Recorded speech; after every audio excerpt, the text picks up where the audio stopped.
Hadirin tamu undangan berbahagia dan Bapak Bupati serta pengurus PCNU Kiai Haji Aziz Saroji, selanjutnya malah kita dengarkan kata sambutan tunggal yang akan disampaikan oleh yang terhormat Bapak Bupati Cirebon, yaitu akan disampaikan oleh Bapak Dorandes Imron Rosadi MAG.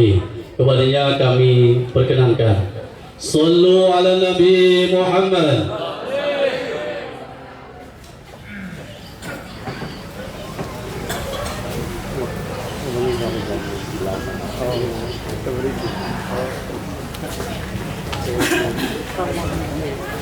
Assalamualaikum warahmatullahi wabarakatuh. Alhamdulillahirabbil alamin, wassalatu wassalamu ala asrofil anbiya'i wal mursalin Sayyidina wa maulana Muhammadin wa ala alihi wa sahbihi ajmain, amma ba'du. Yang saya hormati Ketua PCNU Kabupaten Cirebon Kang Aziz beserta jajaran, yang saya hormati para alim ulama, para tokoh masyarakat, yang saya hormati dari unsur Forkopimda, Pak Camat, Pak Kapolsek, Pak Gadramil, yang saya hormati Pak Kuwu, ini dari Pak Kuwu Kecamatan Plumbon, yang saya hormati para pengurus MBC Kecamatan Plumbon yang dilantik, Bapak-bapak, ibu-ibu hadirin yang saya hormati. Sudah syukur kehadirat Allah Subhanahu wa Ta'ala, di siang hari ini kita bisa bersilaturahmi pada acara pelantikan MPCNU Kecamatan Plumbon, Kabupaten Cirebon. Salawat serta salam tak lupa kita sanjungkan kepada junjungan Nabi besar Nabi Muhammad SAW, pada keluarganya, para sahabatnya, dan kepada seluruh umatnya. Hadirin yang saya hormati, kalau kita lihat bahwa NU ini sudah terstruktur di Kabupaten Cirebon ini sampai tingkat desa dan kecamatan, udah beberapa yang dilantik. Tapi tinggal bagaimana kita lihat gerak dari NU yang kami harapkan ini.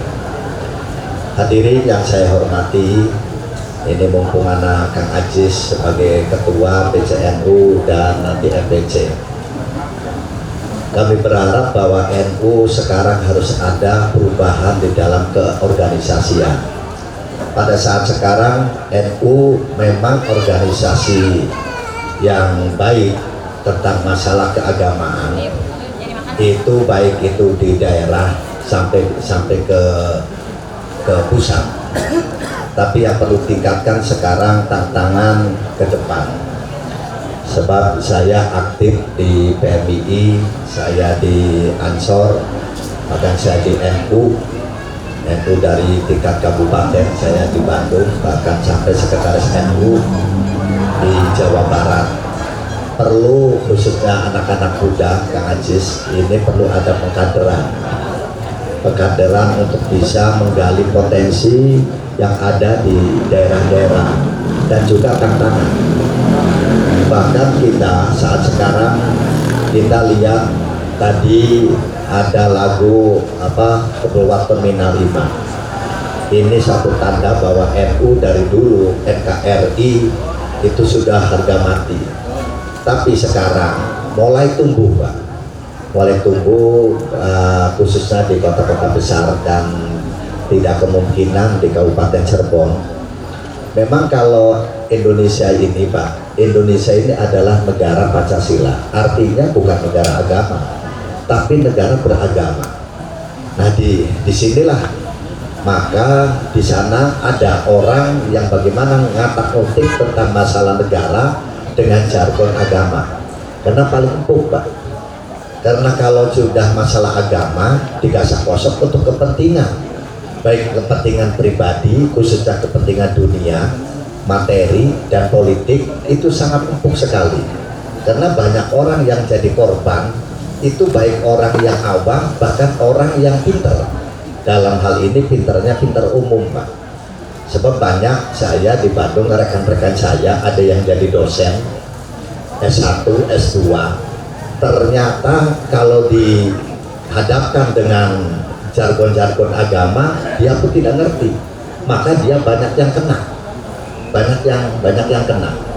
Bahkan ada pegawai negeri di Kabupaten Cirebon ini dokter spesialis, Pak.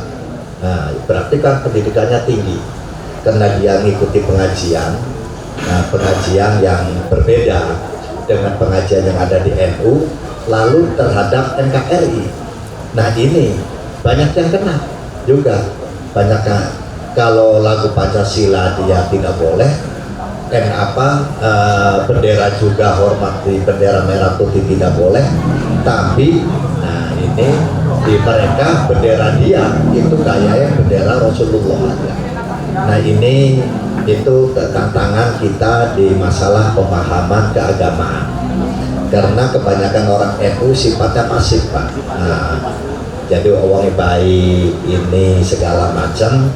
Nah, kalau mereka agresif, biasanya lamun wong olahraga pertandingan kang arane bertahan itu paling bro, kang menang jarang, paling bro. Nah, kalau yang agresif biasanya menang, ataupun kalah ya 1-2. Nah, itu dari tantangan pemahaman yang ada di NU. NU ini sudah tidak diragukan lagi dan banyak yang senang. Tinggal bagaimana kita mengkoordinir potensi-potensi itu. Nah, yang kedua tentang masalah NU ini, penggalian potensi urusan keduniawian, Pak Kiai Punten. Kalau masalah akhirat, masalah agama, NU sudahlah, itu mah sudah bidangnya.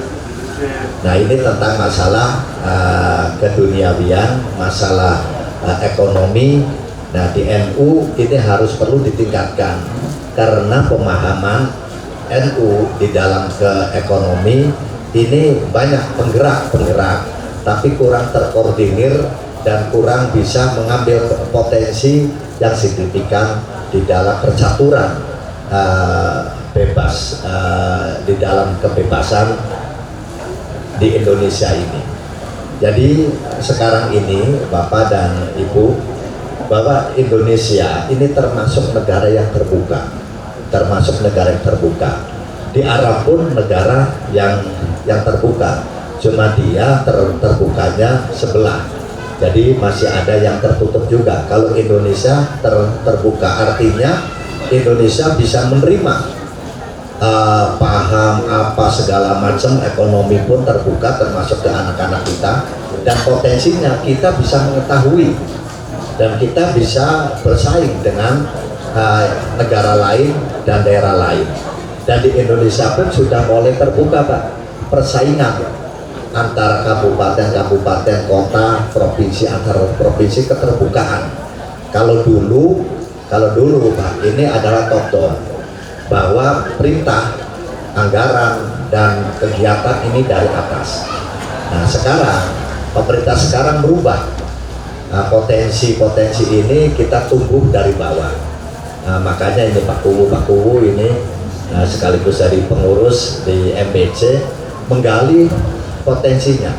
Dulu anggaran ini adanya di bupati, maka bupati inilah yang akan memberikan suatu program kegiatan kepada kuwu-kuwu, kepada camat-camat.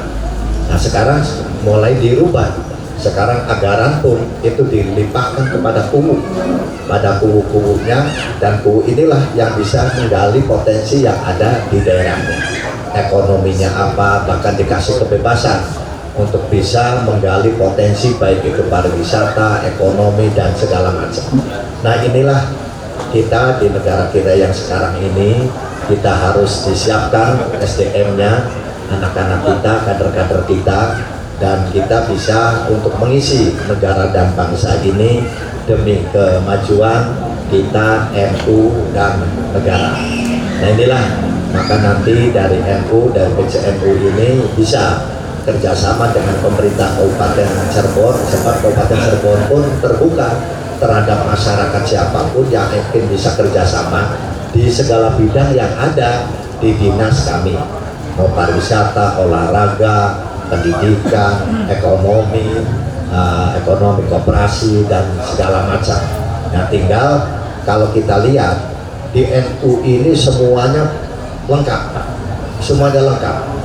ada lembaga, banom dan lajnah, itu segalanya ada, baik itu pertanian, ekonomi, bahkan juga ada ikatan pengusaha NU, dan pergerakan pemudanya ada, olahraganya ada, segala macam ning NU ku wis lengkap, Nah tinggal bagaimana ada lembaga banom dan lajnah yang ada di NU ini kita bisa dioptimalkan untuk kita peran NU di Kabupaten Serpong. Sebab sekarang Pak, sekarang ini adalah musuh kita paling utama adalah kebodohan dan kemiskinan. Dan kebodohan dan kemiskinan ini, orang-orang ini akan bisa diperalat nanti oleh pihak-pihak yang lain. Nah, NU ini organisasi yang besar. Nah, potensinya banyak. Bagaimana? Tinggal kita pelaksanaannya. Bahkan nanti tanggal 29 pun PMII itu ikatan alumni PMI Jawa Barat pun ada pelantikan. Pelantikan kita dengan rekan-rekan sahabat-sahabat yang sudah keluar dari PMII, yang masih aktif di NU, ada yang di lembaga, di Banom, kita masih ada kumpul Pak. Kita menggali potensi itu. Bahkan kami, rekan-rekan kami yang Bupati lagi kemarin, ternyata Bupati Sumedang itu dia pengurus Ansor pada waktu dia jadi ketua Ansor di Sumedang. Nah dia menggali potensi dengan rekannya, bahkan sekarang dia membuat itu danau ya, di sana ada masjid yang paling indah, bisa bekerja sama dengan Jawa Barat. Nah inilah yang kami harapkan nanti pengurus MBC Plumbon, karena Plumbon ini potensinya sangat besar. Pak Camat juga nanti ini bisa MBC Plumbon ini yang bisa perannya untuk membangun masyarakat dan kecamatan Plumbon ini harus lebih maju lagi. Nah ini yang kami harapkan. Sekali lagi selamat kepada para pengurus MBC yang baru saja dilantik, dan kami tunggu kiprah bapak-bapak sebagai pengurus dari MBC ini, dan kami berharap dari MBC harus sering diskusi, ngobrol untuk menggali potensi-potensi dan hambatan-hambatan yang ada di daerahnya. Kalau kita ini NU ini solid dan tahu peran dan menggali yang potensinya, negara bangsa ini akan bisa maju. Nah ini yang kami harapkan. Kami pun nanti dengan Kang Ajis, dengan ketua ini bisa diskusi tentang permasalahan yang ada di Kabupaten Serpong. Sekali lagi kami mengucapkan selamat atas pelantikan dari MBC NU Kecamatan Plumbon. Semoga Plumbon masyarakatnya bisa maju lagi, dan masyarakatnya juga tenang, adem, ayem, tentrem, supaya ibadah bisa baik ya, bisa tenang. Itu saja yang saya bisa sampaikan. Mohon maaf atas segala kekurangan dan kekhilafan. Akhirul kalam, wassalamualaikum warahmatullahi wabarakatuh.